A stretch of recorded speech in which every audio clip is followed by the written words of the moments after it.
एमन की माँ एमन से कहती है कि देखो ये मत समझना कि जमाल इतनी आसानी के साथ ही ये सब कुछ कर देगा। इसके पीछे भी इसका कोई ना कोई मकसद ज़रूर छुपा हुआ है जिसकी वजह से वो ये सब कुछ कर रहा है। वो तो कुछ भी बगैर मकसद के नहीं कर सकता है, ये बात तो मुझे बड़े अच्छे तरीके से पता है। लेकिन राहिम सारी बात को बड़े अच्छे तरीके से समझ रहा है और कहता है अपनी माँ से, आप जो कुछ उन लोगों के साथ कर रही हैं या कुछ मेरे साथ किया है वो कभी भी मैं नहीं भूलूंगा। और ये मत समझिएगा कि आपके बेटे की जान छूट चुकी है। आपके बेटे की जान कभी नहीं छूटेगी और सब कुछ खुल के सामने आएगा। पहले तो मैं खामोश हो गया था, लेकिन जिस तरह से आपने बाबा को मेरे खिलाफ भड़का दिया है और सब कुछ मेरे खिलाफ कर दिया है, अब ये बात साबित करना बहुत ज़्यादा ज़रूरी हो चुका है। जिस पर आफिया कहती है कि देखो, ये सारा मामला रफा दफा होने दो। ऐसा करोगे तो तुम खुद ही नुकसान उठाओगे। सारा मामला खुद ही ख़राब करने की कोशिश कर रहे हो।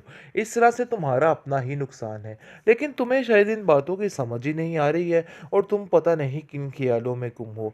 छोड़ दो अभी भी सारी हरकतें। जमाल अगर जेल में है तो उसको रहने दो। सारा मामला ठीक हो चुका है, सब कुछ ठीक है, इसलिए अब कुछ भी करने की ज़रूरत नहीं है। लेकिन दूसरी तरफ सदफ़ का बाप बहुत ज़्यादा मुतमिन है और वो कहता है कि देख लेना बेटा, कि जो कुछ भी होगा सब कुछ ठीक होगा। एमन को काफ़ी तसल्ली दी जा रही है। उसकी माँ कहती है कि पता नहीं हम तो किस चुंगल में फंस चुके हैं, क्या क्या हमारे साथ अभी होना बाकी है। इस जमाल ने तो ऐसी गेम पलटी है कि कुछ समझ ही नहीं आ रहा कि क्या हुआ है। लेकिन कुछ ना कुछ तो ऐसा हुआ है जिसकी वजह से उसने ये चाल चली है, वरना वो ऐसे करने वाला नहीं है।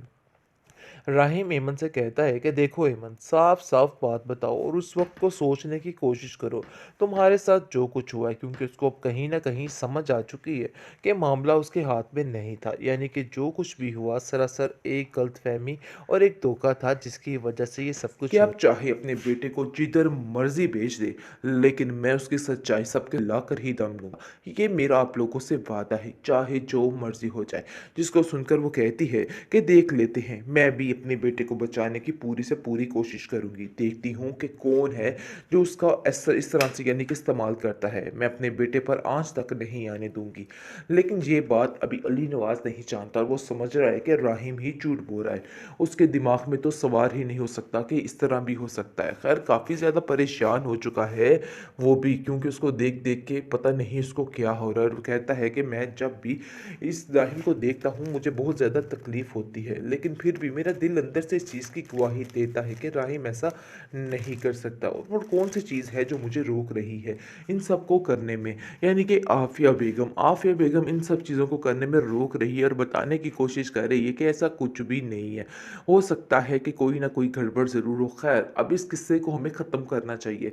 अब इस किस्से को दोबारा ले लेके ज़िंदगी सबकी बर्बाद नहीं करनी चाहिए, क्योंकि इस तरह से करने का कोई भी फ़ायदा नहीं। आप भी राहिम से इस बारे में आप कोई बात मत कीजिएगा।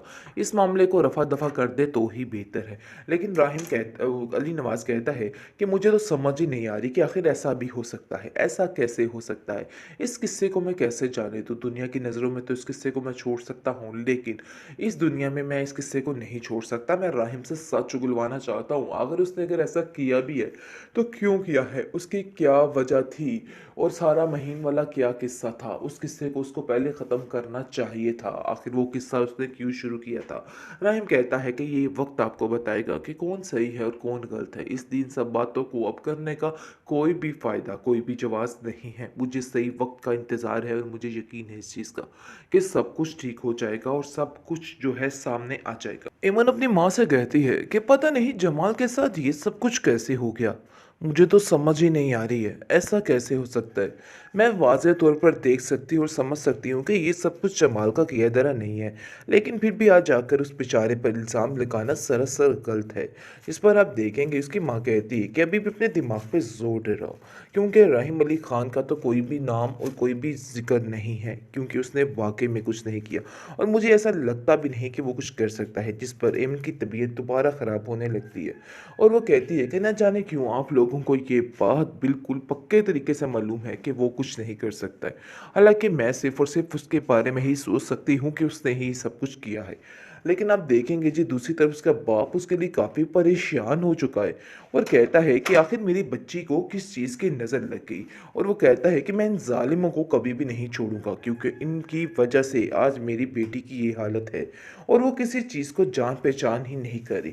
लेकिन दूसरी तरफ आफ़ी अपना काम बखूबी कर रही है और बताने की कोशिश कर रही है कि देखो राहिम फिर छूट गया है, कैसे ऐसे हो सकता है, तुम उसको ऐसे नहीं जाने दोगी, तुम्हें वादा करना होगा, अपने सारे किए तरह का बदला चुकाना होगा। जिसको सुनकर वो कहती है हाँ मैं ऐसा ही करूँगी, यानी कि जो उसके दिमाग में ब्रेन वॉशिंग की जा रही है वही उसके दिमाग में सिर्फ ठहरी है, इसके अलावा और कोई बात उसके दिमाग में नहीं बैठ रही है। बहरहाल वो काफ़ी ज़्यादा परेशान और डिस्टर्ब हो चुकी है, उसको खुद समझ नहीं आ पा रही कि आखिर ये क्या चक्कर चल रहा है भाई, क्यों सारे उसके पीछे हाथ धो के पड़ चुके हैं और कह रहे हैं कि सच बोलो।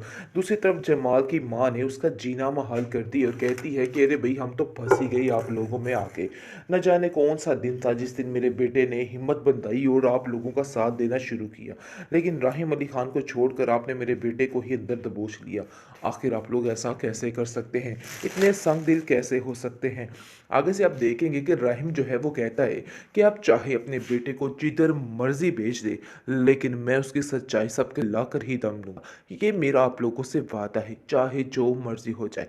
जिसको सुनकर वो कहती है कि देख लेते हैं, मैं भी अपने बेटे को बचाने की पूरी से पूरी कोशिश करूंगी, देखती हूँ कि कौन है जो उसका इस तरह से यानी कि इस्तेमाल करता है, मैं अपने बेटे पर आंच तक नहीं आने दूंगी।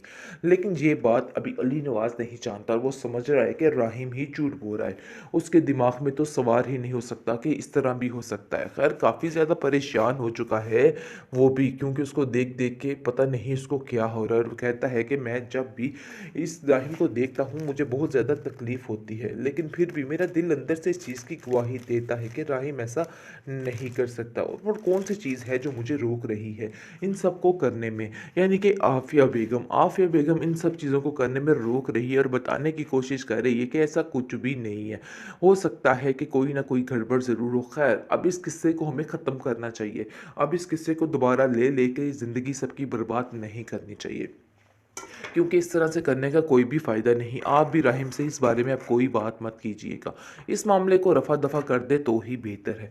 लेकिन अली नवाज़ कहता है कि मुझे तो समझ ही नहीं आ रही कि आखिर ऐसा भी हो सकता है, ऐसा कैसे हो सकता है, इस किस्से को मैं कैसे जाने दूँ। दुनिया की नज़रों में तो इस किस्से को मैं छोड़ सकता हूँ, लेकिन इस दुनिया में मैं इस किस्से को नहीं छोड़ सकता। मैं राहिम से सच उगलवाना चाहता हूँ, अगर उसने अगर ऐसा किया भी है तो क्यों किया है, उसकी क्या वजह थी और सारा महीन वाला क्या किस्सा था, उस किस्से को उसको पहले ख़त्म करना चाहिए था। आखिर वो किस्सा उसने क्यों शुरू किया था।